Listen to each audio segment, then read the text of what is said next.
al'umma. Sannan gwamnati bata mai da hankali ta samar da ilimi ba wanda zai taimaka mata wajen kiwon al'umma. A ba da ilimi kyauta, ilimin firamare ingantacce kyauta, ilimin sakandare ingantacce kyauta, na jami'a kyauta ko arha.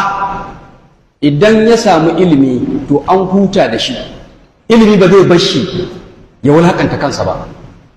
Amma mutum ya zaɓi jejeji ya yi rayuwa, ya ɗauki makami shi a tsorace, abokin zamansa a tsorace, waɗanda zai je wajensu a tsorace, yana ci a wahale, yana bacci a wahale, ya yi jinya ya warke a cikin wahala, ya zaɓa kansa wannan rayuwa sai jahilci.